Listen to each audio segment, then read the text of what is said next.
Face à face entre le gouvernement et la presse, le ministre de l'Hydraulique et de l'Assainissement a fait le point sur le dispositif mis en place par l'État. Des actions préventives menées sur l'ensemble du territoire national ont permis de limiter les dégâts des plus exceptionnels. Ramatedem.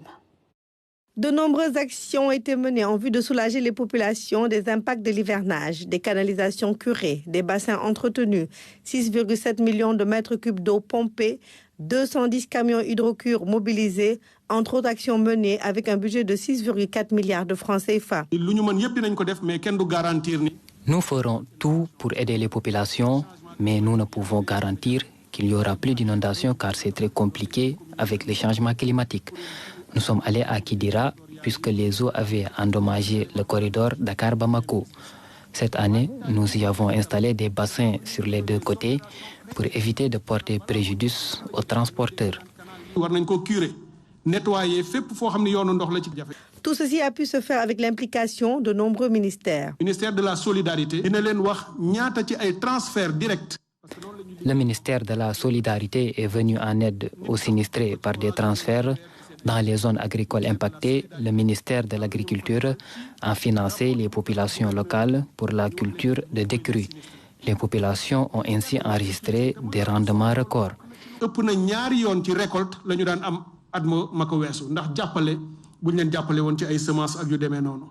Grâce à l'anticipation dans les actions gouvernementales, de nombreuses réalisations ont pu être menées. Ce qui a poussé l'État à prévoir d'ailleurs des actions concrètes pour éviter ces impacts dus au changement climatique. Touba et Kanel sont les principales zones ciblées.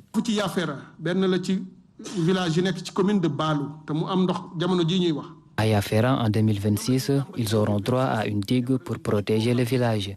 Les plus vulnérables seront prioritaires, surtout les populations qui habitent autour du fleuve vont bénéficier de marais et marigots.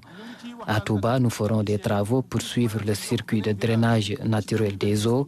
Grâce à de grosses canalisations, nous avons amené ces eaux dans la vallée du Sine pour ensuite faire des lacs artificiels pour stocker et utiliser ces eaux de pluie.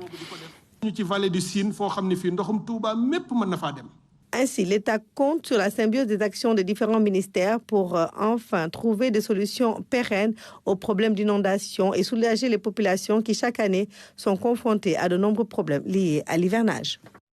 Face à la presse, le gouvernement a levé le voile sur plusieurs dossiers prioritaires de la bourse de solidarité nationale aux opérations de réorganisation de l'espace public en passant par la riposte sanitaire contre l'impox et la fièvre de la vallée du Rift. La porte-parole du gouvernement a réaffirmé l'engagement de l'État pour le bien-être des populations. René Léon Fonseca.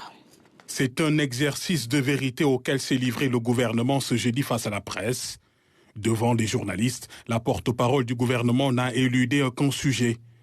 Elle est notamment revenue sur la bourse de solidarité nationale et les bourses d'assistance sociale, deux mesures phares évoquées lors du dernier Conseil des ministres. Le social, a-t-elle rappelé, demeure au cœur des priorités de l'action du gouvernement. Autre sujet d'actualité, les opérations de déguerpissement menées par le ministère de l'Intérieur. Une démarche selon la porte-parole motivée par un souci de réorganisation et de sécurisation de l'espace public à l'approche des JOJ de 2026.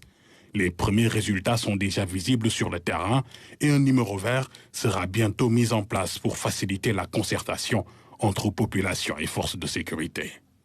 Sur le plan sanitaire, le gouvernement suit de près l'évolution du Mpox et de la fièvre de la vallée du Rift, signalée dans le nord du pays.